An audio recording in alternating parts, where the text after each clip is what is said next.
morning, Lisette. This is Lisette from Fullview.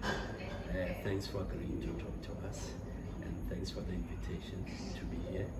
So if you could kindly introduce yourself and then just give me a brief overview about the workshop itself.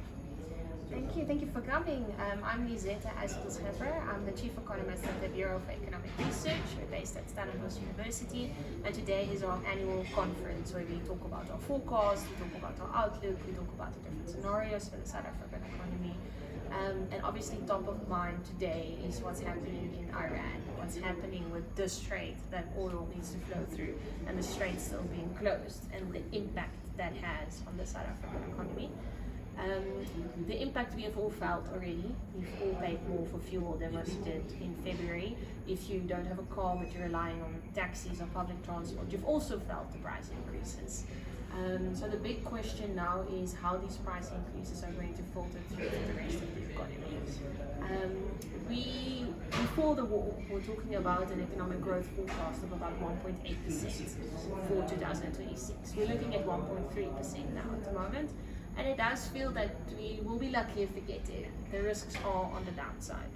Because at the end of the day, a fuel price shock, an inflation shock, it weighs on consumer spending, it weighs on investment spending, it weighs on business confidence. So we saw that in the RMB BER Business Confidence Index, which was released today, which declined by 8 points to 39.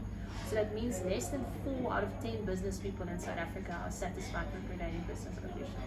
This is not enough to create investment. This is not enough to build productive capacity, which generates jobs that we need. No, fair enough. And then we have seen the likes of the World Bank, IMF, they have reviewed their growth. For South Africa, is it a setback? It is a setback. The IMF is currently forecasting 1% growth for South Africa, so that's lower than our baseline forecast, but it's certainly not impossible. So we've played around with different scenarios, and many of the scenarios do start with oil price assumptions because that has an impact on your inflation rate, and importantly has an impact on your policy interest rate.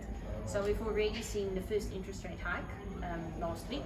We could potentially see further interest rate hikes, and that does weigh. That's one of the reasons why we are now forecasting lower growth than we did before.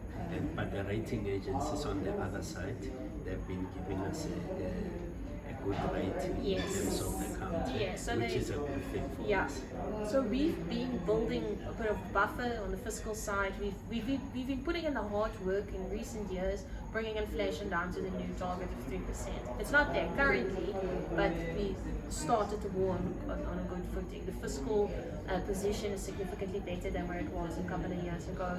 We are doing the structural reform to get electricity, water, Operation Vulindlela. So they're recognizing that we're doing the hard work that we need to do. So yes, the Iran war and the oil price shock is a temporary setback, but I think for now they're looking through that and realizing that the structure of the economy is still stronger and better than where it was, let's say, 2023. Okay. And we have spoken about the Iran war, and some of us are a bit concerned as well in terms of the inflation, which is what the Reserve Bank is trying to manage at this present moment. But I want to ask, was it a good idea for us to review the inflation target? Because it seems as if now we caught up in that dicey situation. It's an awkward timing, of course, that we moved to a 3% inflation target, where we were very successful, and then the shock happened.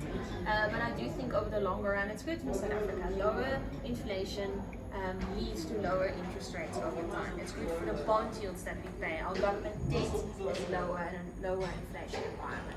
So yes, the timing is awkward, but I do think it's important we stick to the 3%. I think it's important the South African Reserve Bank does what it needs to do to get us back to 3%. So yes, rate hikes will be painful. We all feel it already, but it is important. Short-term pain, long-term gain. So I do think we need to stick to the 3%. Work our way through this shock and get back to where we want to be.